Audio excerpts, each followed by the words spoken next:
Morning. This is Dylan Giovanni with Behind the Markets. Happy Tuesday. Today's Tuesday, July 7th. This weekend, I had a conversation with a buddy of mine who reads our stuff, who's a member at a barbecue. And he said, I noticed you've been selling stuff. Do you think the AI trade is over? I noticed you've been selling stuff this week, and I thought I could do a better job of articulating why we have decided to close out or take some gains, lock in some gains on some of our positions, especially as you all know, I'm a guy who believes in a bull market, the money is made by sitting and being patient, okay? You guys know that about me. So if that's true, how can this also be true? And, this is where experience really starts to come in and you really get the personality of the person you're following, the investor you're following. Look, we took some gains in AMD, 183%, very nice winner for us. We were laughed at, by the way, when we recommended that. ASML, again, last out when we recommended that. 142%, Jabil Circuit, 62%, Google, great gains, FormFactor, 150%. Amkor, we recommended closing half of the position, 136%, ProFac, 93%, and others. We took a lot. It was a festival of gains last week, really, and some losses. I don't want to seem like everything I touch turns to gold. That's just nonsense, fake news. But, you can see our track record, and we do good over time. It's just really, really high batting average, good performance. Anyway, my point is, why did we do this? If we're in a bull market, and, the criticism was fair. The question was fair. Hey, this AI rollout is not done, and I have said here that this bull market won't be over until the hyperscalers stop spending the $1 trillion they're spending, right? And that's true.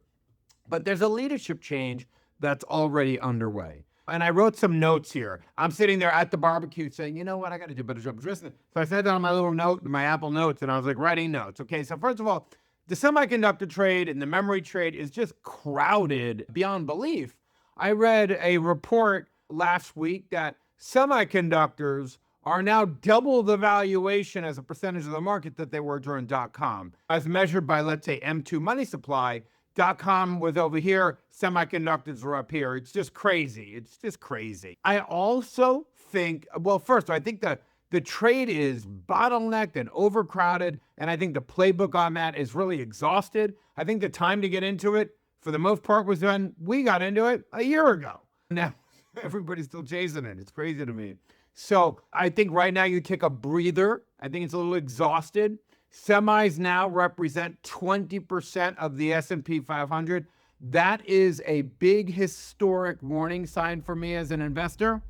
Whenever you have one sector that represents, one concentrated sector like this, that represents such a big percentage of the index, what you see are, that's not sustainable. For example, I remember in 2006, banks and mortgage companies, finance, made up 20% of the S&P 500.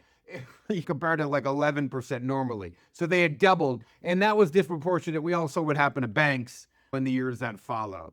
So what I'm seeing here is a crowded trade, even though, as the Goldman Sachs report said, as I pointed out yesterday, I like hyperscalers because they've been selling off. But I think we're going to see that in semis now. You see the market broadening here. And I have my notes here because I wrote these down. I wanted to not forget anything. So you see beneath the surface of these, the market is broadening out and is delivering really double-digit earnings growth. Second quarter earnings on track towards 25% year over year. That is huge.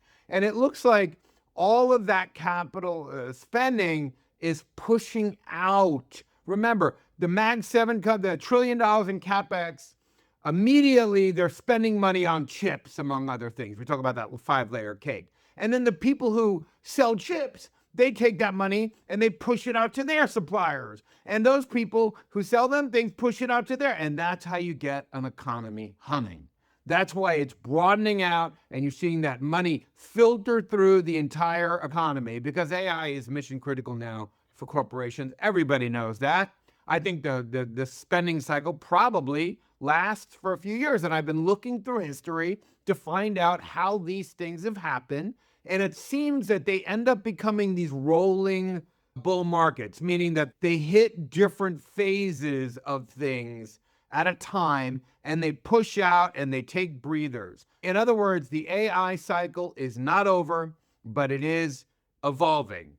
I think hyperscalers may be bottoming out, again, referencing the Goldman Sachs note, and it's just in time because they're facing pressure to convert that CapEx into actual revenue, which will extend the cycle further if they do that. As far as I'm concerned, the bottleneck trade, semiconductors and power, that's no longer sufficient.